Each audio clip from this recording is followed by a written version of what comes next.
दोस्तों, ये कहानी एक बहुत बड़े बिजनेसमैन की है जो एक छोटे से गांव में जाता है और उसकी इच्छा थी कि गांव में जाकर एक फैक्ट्री लगाए। वह गांव में जाते जाते एक ऐसी जगह पर पहुंच गया जहां से गांव तो दिखता था, किंतु वहां जाने के सिर्फ दो रास्ते थे। एक तो सड़क से होकर जाता था जो पूरे 8 घंटे लगेगा, और दूसरा रास्ता नाव से था जिसमें केवल 10 मिनट लगते थे। समय बचाने के लिए उस बिजनेसमैन ने नाव से जाने का फैसला किया। वह नाव बहुत छोटी थी जिसमें वह खुद और दूसरी तरफ वह नाविक बैठा हुआ था। कुछ दूर जाने के बाद में बिजनेसमैन ने नाविक से पूछा, ए नाविक, तुझे पता है क्या तेरी नाव में आज कौन बैठा है? नाविक बड़े भोलेपन से बोला, मुझे क्या पता साहब। उसने कहा, अरे तू कभी अखबार नहीं पढ़ता क्या? आए दिन मेरी फ़ोटो छपती रहती अखबारों में।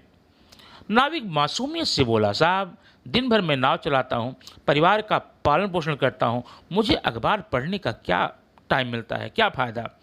बिजनेसमैन हंस के बोला, अरे ऐसी भी कोई ज़िंदगी है? तू कभी अखबार नहीं पढ़ता, बड़े लोगों के बारे में नहीं जानता।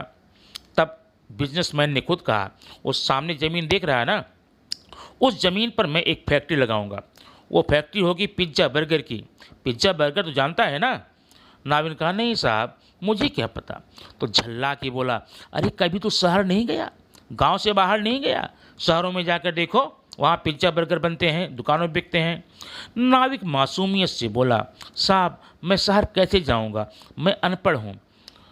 तो बिजनेसमैन गर्व से बोला, घमंड से बोला, अरे ये भी कोई ज़िंदगी है? ये ज़िंदगी जीने का फ़ायदा क्या है?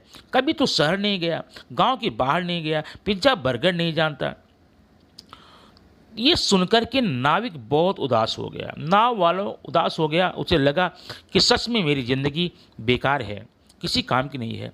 इसी विचारों में खोया था, तभी उसे लगा, अरे मेरी नाव तो बीच में आ गई, भटक के मध्यधार में आ गई।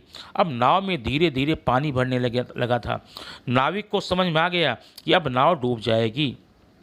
ऐसा देख करके उसने बिजनेसमैन से पूछा, साहब आपको तैरने आता है क्या? बिजनेसमैन घबरा गया, कहा, क्यों, ऐसा क्यों पूछते हो? नाविक बोला, साहब देखिए, नाव अब डूबने वाली है।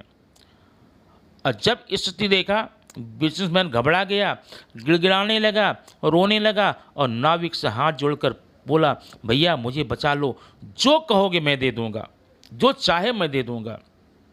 अब नाविक हंस के बोला, ये भी कोई ज़िंदगी है जिसे तैरना नहीं आता, दूसरों के ऊपर डिपेंड करता है, निर्भर रहता है?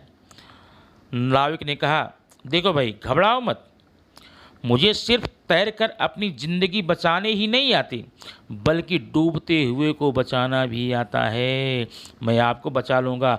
दोस्तों, इस कहानी से बहुत बड़ी सीख मिलती है। सीख ये मिलती है, हमें कभी भी किसी को अपमानित नहीं करना चाहिए।